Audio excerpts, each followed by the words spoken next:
No, this is not your show. This is my show. I guess. Okay, fine. We're going to continue with the Daily Toast. And me and Miss Shots, we did the toast. Now I'm about to get into it. So make sure you join the show. We're going to be talking about the GNJ number system. You might not line up with some of y'all number systems out there, but understand. There's enough room in the universe for all of us. Ain't that right, Si? Yes. Alright, now get that chicken out of my face. I'm fasting. Peace. See you on the show. Peace.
Peace, fam. Yo.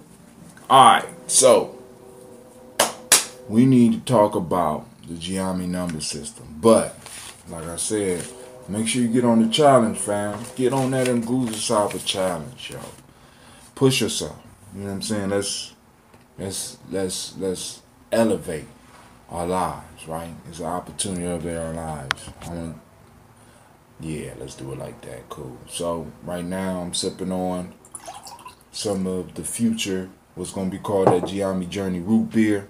And family, it's incredible, man, because I be looking at some of these names and it's like you don't catch it until it's too later, right? It's called root beer, right? And the root beer that we're getting in the store is just like the ginger ale we're getting. It's not even ginger. If you look at the ingredients on ginger ale, it's not even ginger. You look into root beer, there's not even roots in it no more, right? So we're gonna make us some real root beer with serious, tremendous health benefits, and I'm gonna be offering that as well. That's gonna be the brown. I'm gonna do a brown. I'm gonna get a brown label for that one. I'm gonna get a brown cap for that. That'll be it'll be called that root beer ambrosia, right? We got to hit all these markets, right? So, of course, I'm working on my day 6. This is day 6, man, and I'm like,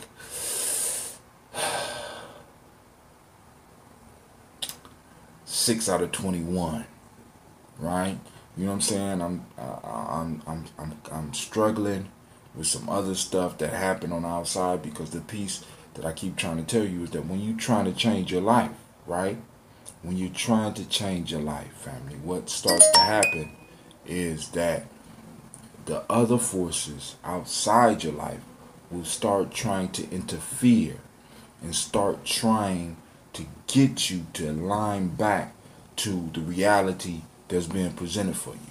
And I am being bombarded by reasons to realign myself back with the reality in which that I'm trying to get out of, because that reality is not culturally appropriate for me. It's not culturally healthy for me, right? So I need to go on and start making my turn and start lifting up my vibration like a lot of you out there are trying to do, right? So now, what we're going to talk about today, Brother Hatim. All right, I don't have a lot of notes, as y'all can see. I just got my 21 day Goose Cyber challenge thing for marking the day. The day is day 6. It is 7/1/17, and it is Kuumba. Kuumba, the day of creativity, a powerful day. Hold on. It's Kuumba. And y'all know y'all like, that's January. Well, I laminated it so I can keep it. But Kuumba, day of creativity, order. The hermetic demotic principle is order. The hermetic law is cause and effect.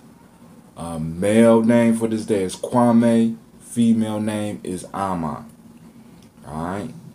For those that might recognize Ama, Ama is the name of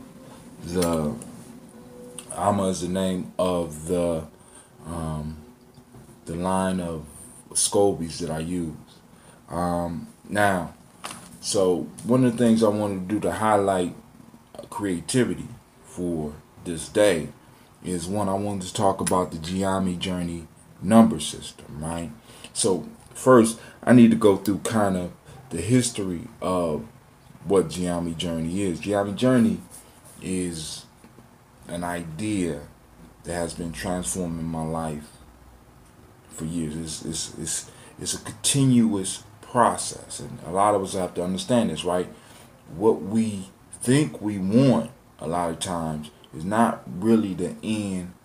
It is part of a process, right? So when I was younger, I'm talking about years ago. I'm 49 now, but when I was a boy back in Akron, I formed a little club called the Secret Society, right? Because I was reading books and stuff like that, and we used to get together and practice a little bit of martial arts, and a lot of stuff came up out of that, right?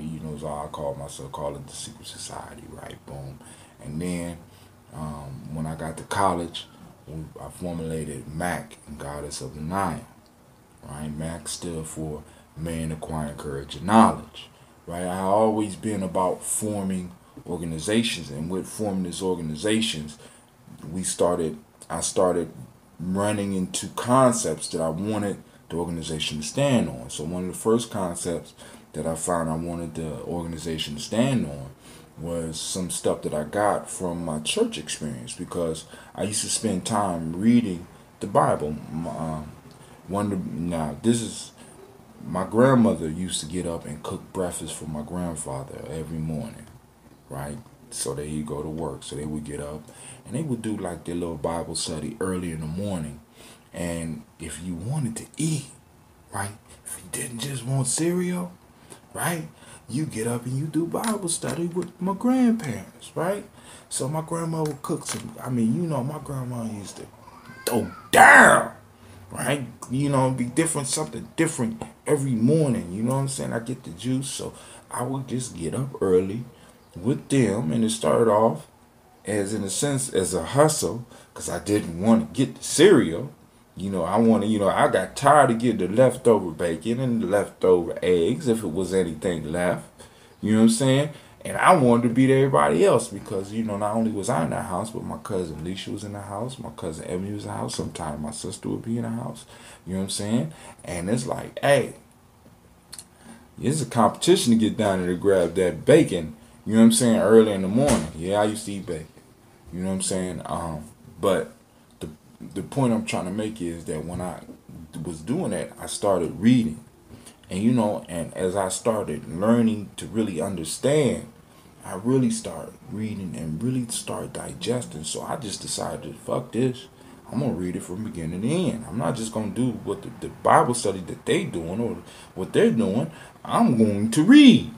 So I started reading, and one day I ran into a verse in Psalms 82, and that became a foundation, because I didn't remember it. So when I got into college, you know what I'm saying, I remembered it, but I didn't remember where it was. So I had to read the whole book again when I was in college to find the verse.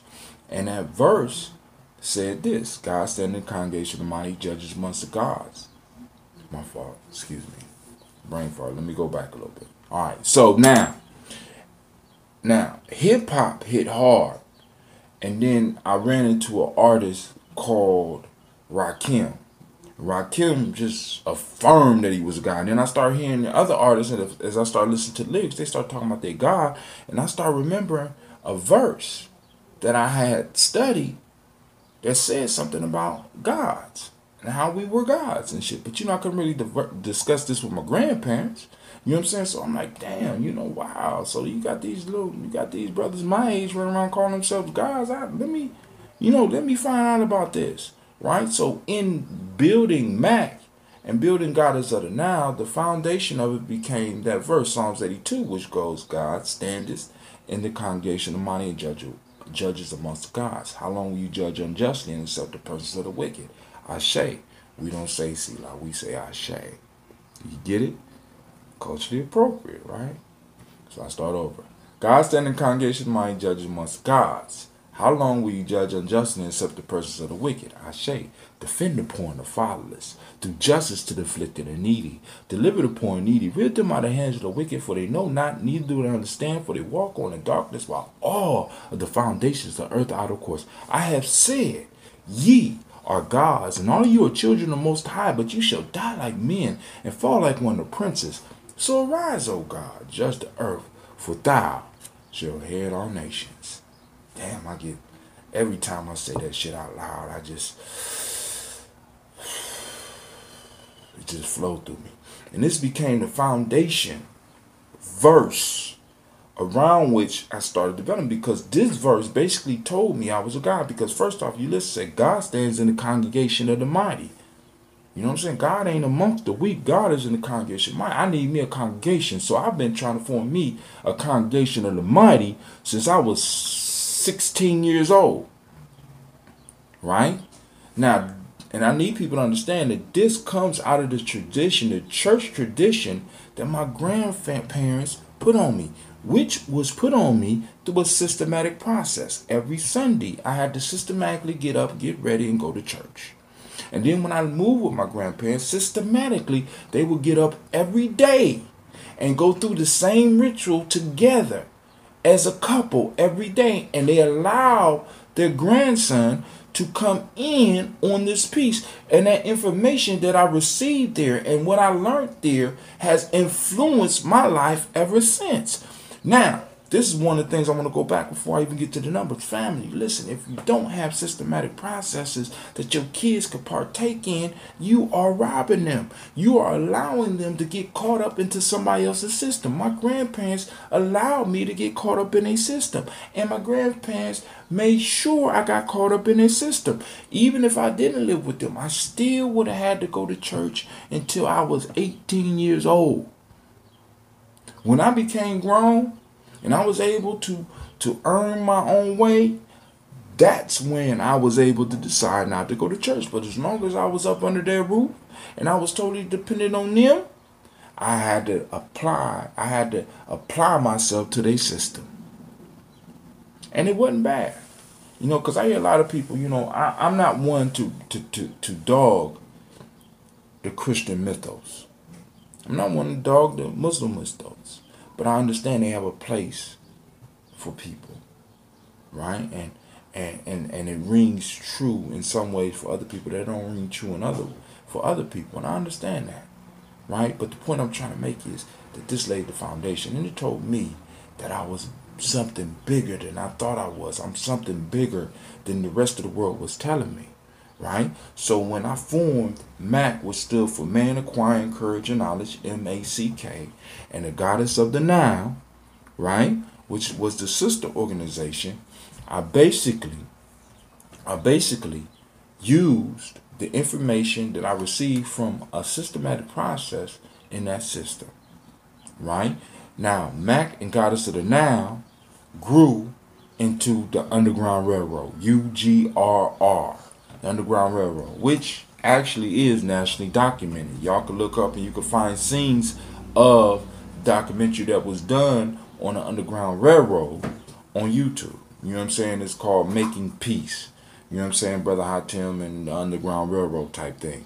But the piece that I'm saying is that was made possible by a systematic process that I had been put through by my grandparents and my mom. Because my mom enforced my grandparents' system because she's, she grown. She ain't had to go to church. She go to church on holidays. But y'all getting up and getting out of here.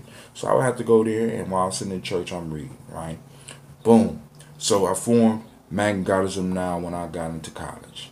Magna Goddess of the Now, boom, something happened, and the next transition was the Underground Railroad, where I formed the Congregation of the Mighty. And the foundation of that was Psalms 82, right? And then from Psalms 82, we got into the numbers. I got into the numbers, and because I got into the numbers and I started using the numbers, I was able to help other people understand the power of numbers. Now let's talk about it, the GNJ, because after the Underground Railroad, there became a formation between the Underground Railroad and the 35th Dynasty, right? And then from there, I went to Simba and got introduced to Simba. And when I came back from Simba, I formulated Gye-Nyame Nation Builders Club, right? And from Gye-Nyame Nation Builders Club, we got Gye-Nyame Journey, which is where we are today.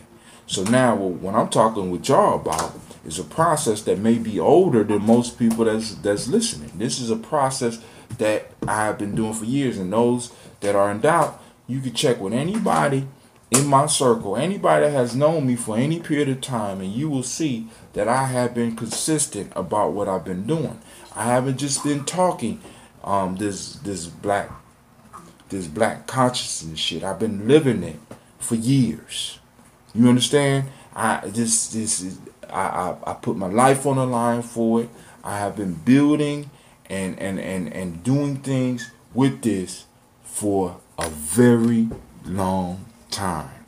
So what you see here is a result of a systematic process that was started by my grandparents, and then from one where I set up for myself. Now, part of that systematic process was learning the number system. Everybody that came into Gye-Nyame had to learn a set of questions, right? The answers to the questions. They had to learn the questions and be able to answer the questions. So now we go say, what is a warrior? You know what I'm saying? Like, if I come here, Cleve. What's a warrior? One who is experienced or involved in conflict. All right, thank you, sir. So all of our warriors have to learn this stuff, but this is a long history, right? So we have the first 7 questions, which are basically almost the newest questions, right? It starts off at question 7, where I started with this. It go, what are you on? Underground Railroad. Where you headed? To the east. What's in the east? Freedom. What's freedom? Peace of the spirit, mind, and body. What's peace? Harmony and order. Do you have principles? Yes. How many? 7. Why 7? Because 7 is the universal number of study, rest, and perfection. What are they? Umoja, Kuch, Chaglia, Uji, Mojama, Nia, Kuum, and Imani.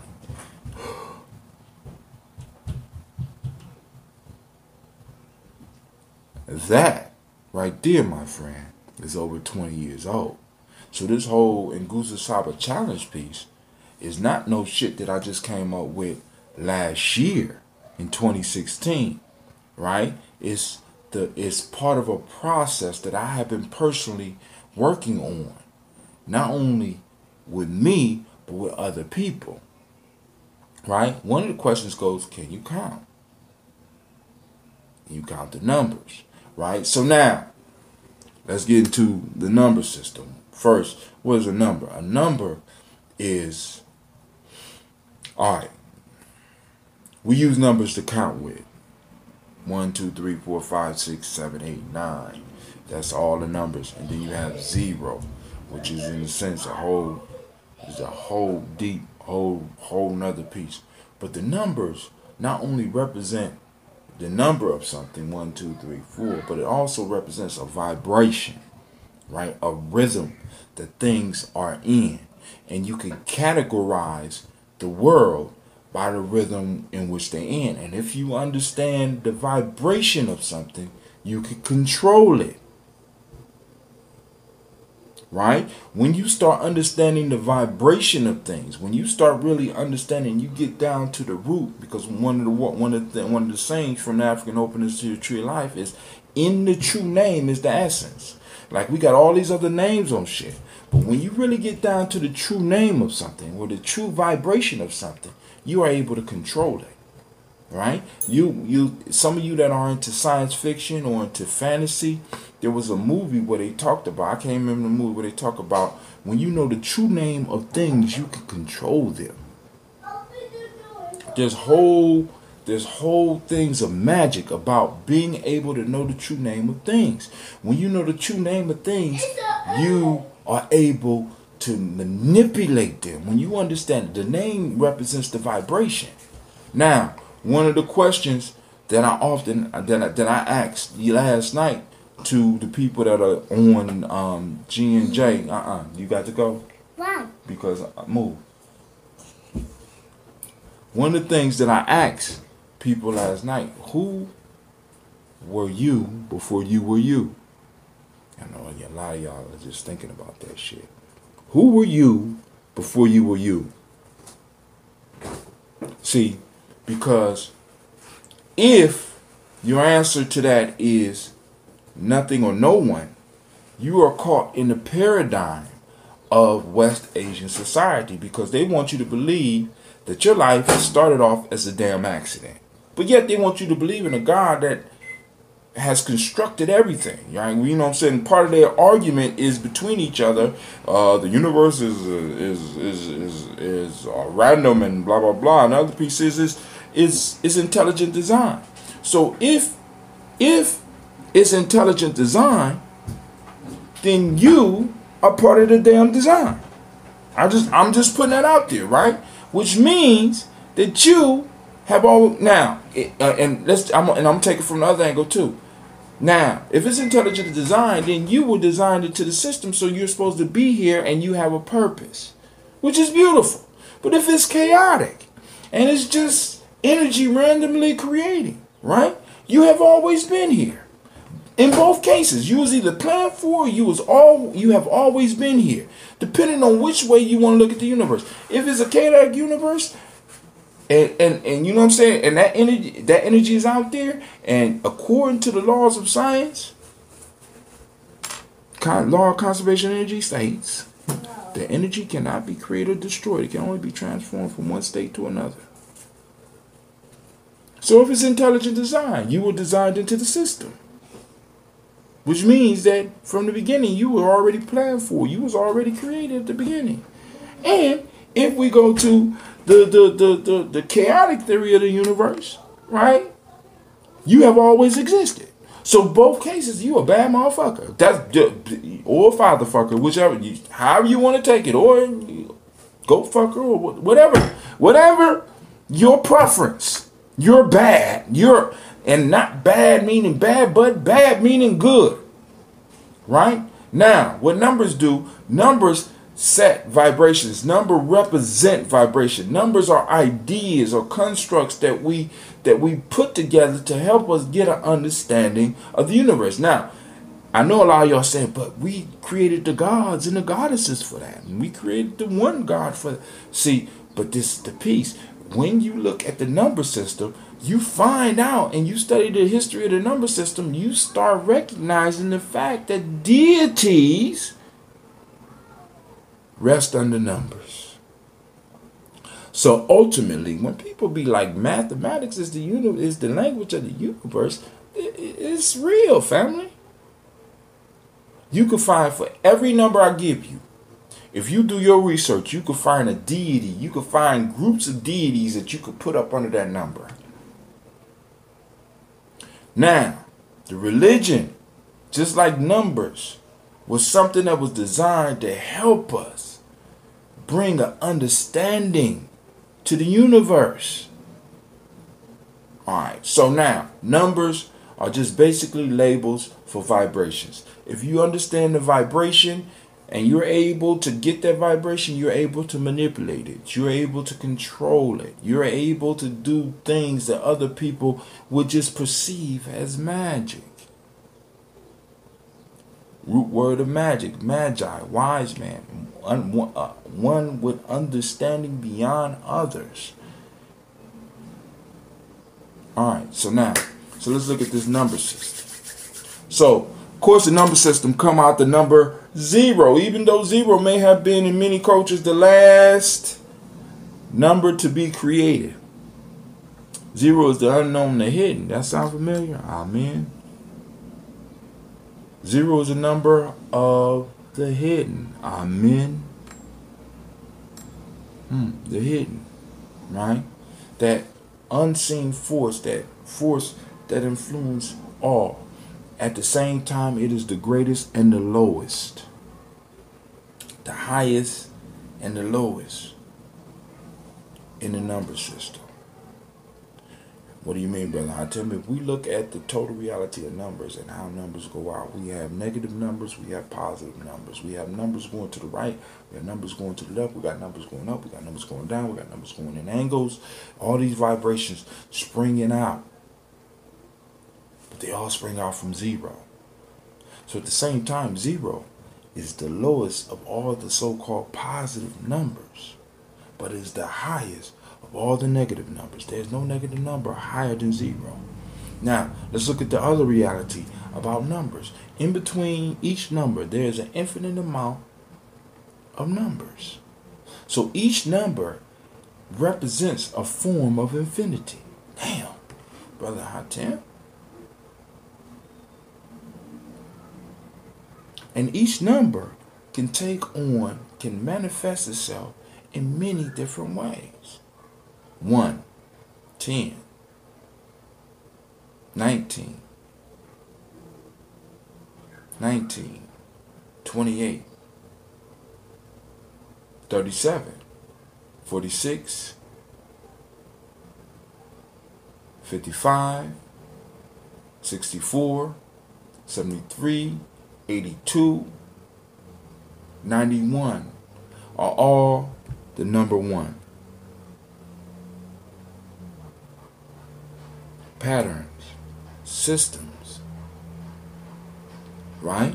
And we go all the way up to 100, 109, 208, 307. So 1 manifests itself in an infinite amount of varieties, right? But it all comes down to the basic vibration of the number 1. You understand what I'm saying? So we got 0. 0 represents, 0 is like that hidden, that womb of creation out of which everything flows. All right, positive, negative, up and down. Everything comes from that void. Okay, so 0 represents the void. Right? And when and in a lot of ways, we have to recognize when I ask you, who were you before you were who you are now? Who are you? You come from the void. You understand what I'm saying? And you come back into your family line. That's why I call us generational people. We go back to the void, which in a sense can also be equated with heaven, or what some people call heaven, or paradise, or whatever you want to call it. That's when you return back to 0, and then you come back out. All right, now, 1. What is 1?